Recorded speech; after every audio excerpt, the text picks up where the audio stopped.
sekitar nelayan 105 hingga 108. Postur APBN kita dengan defisit 2,53%, pendapatan negara akan mencapai 2.996,9 triliun.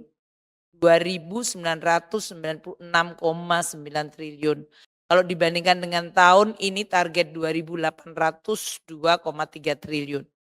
Tahun depan belanja negara mencapai 3.613,1 triliun. Tahun ini ada di 3.325,1 triliun. Kontribusi perpajakan mencapai 2.490,9 triliun. Ini untuk pajak saja sudah melewati 2.000 nanti pada tahun ini, tahun depan. Untuk penerimaan pajak dengan bea cukai mencapai 2.490,9.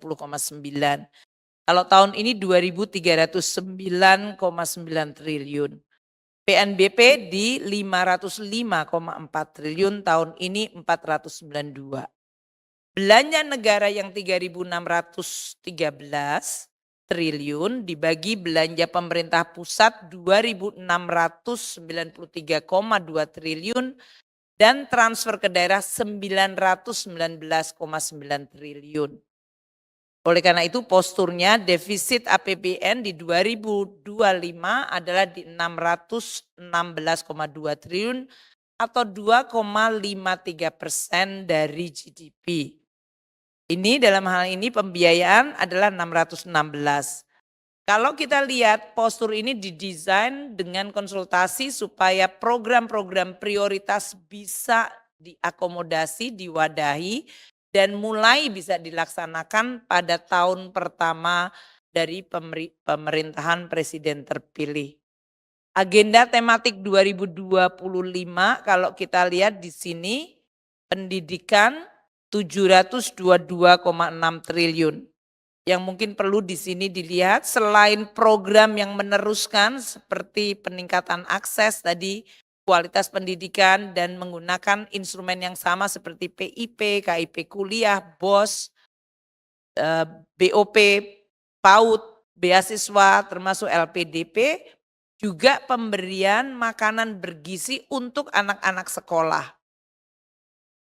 Di pemerintahan presiden terpilih juga akan memfokuskan pada renovasi sekolah-sekolah, terutama kelas-kelas dan sekolah-sekolah yang buruk, dan pembangunan sekolah unggulan. Yang biru ini adalah yang berasal dari pemerintah baru untuk penekanan suatu program baru dan akselerasi untuk pendidikan. Kemudian untuk link and match dengan pasar tenaga kerja, apakah menggunakan pendidikan vokasi atau sertifikat, itu nanti sudah masuk di dalam anggaran dan sudah ada di dalam program yang ada. Faktor kedua adalah perlindungan sosial 504,7 triliun. Selain untuk tadi perlindungan sosial yang sudah saya sampaikan seperti PKH, kartu sembako, PIP, KIP, kuliah, kita juga masukkan di sini adalah kartu kesejahteraan yang akan terus diintegrasikan. Yang disampaikan diperkuat, diperbaiki. Juga ada penguatan perlindungan sosial sepanjang hayat, terutama karena kita antisipasi demografi yang mulai menua. Dan penguatan dari graduasi dan dari kemiskinan. Untuk infrastruktur yang mencapai 400,3 triliun, ini terutama infrastruktur yang mendukung ketahanan pangan.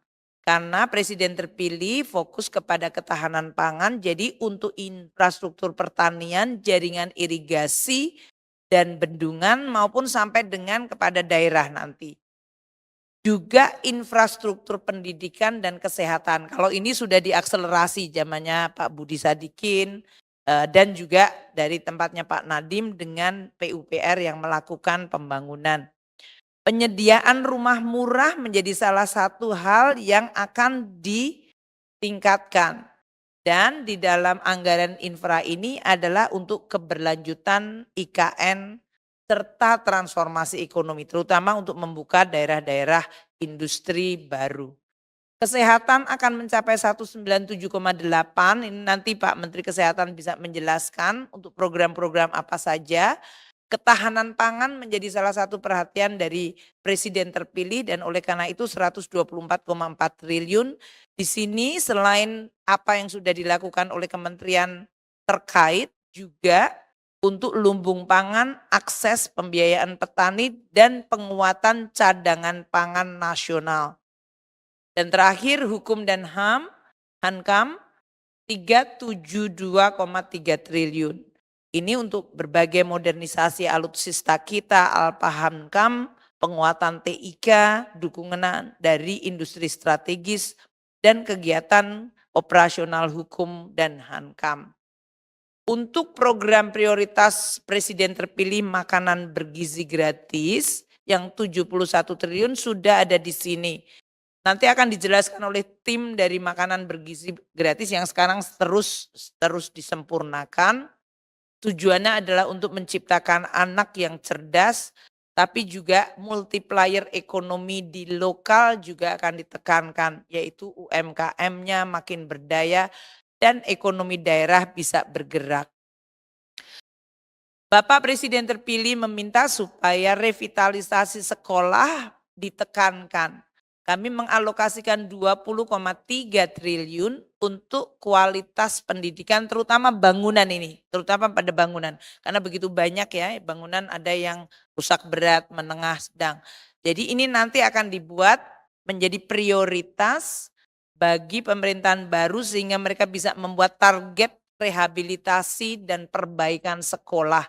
Untuk tahun 2025, 22.000 sekolah umum dan keagamaan.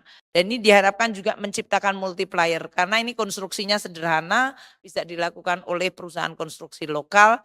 Kita mengharapkan ada dampak terhadap growth maupun terhadap penciptaan tenaga kerja hingga 178.000. Kemudian ketahanan pangan menjadi perhatian dari dari Presiden terpilih.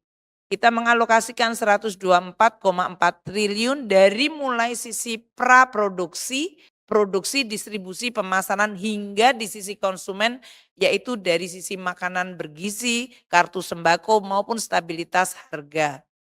Kalau kita lihat dari praproduksi, dari bantuan alat tangkap, subsidi pupuk, bantuan alat mesin, benih, baik pangan maupun ikan. Dari sisi produksi akan ada 3 food estate lokasinya di Kalteng, Sumut, dan NTT. Dan pencetakan sawah baru. Ini akan pengembangan kawasan padi, jagung, dan tadi infrastruktur seperti bendungan, jaringan. Distribusi terutama untuk perbaikan jalan, akses supaya tidak menimbulkan harga yang bergejolak. Dan dari sisi pemasaran serta stabilisasi harga hingga tadi yang saya sampaikan konsumen. Kita juga akan memberikan melalui KUR UMKM terutama untuk UMKM maupun untuk petani. Ini yang sudah selalu dikoordinasikan dengan Pak Menko selama ini. Gerakan pangan murah di 39 lokasi akan dilakukan. Ini terutama pada saat biasanya masa-masa paceklik. Ketahanan energi adalah prioritas yang juga penting dari Presiden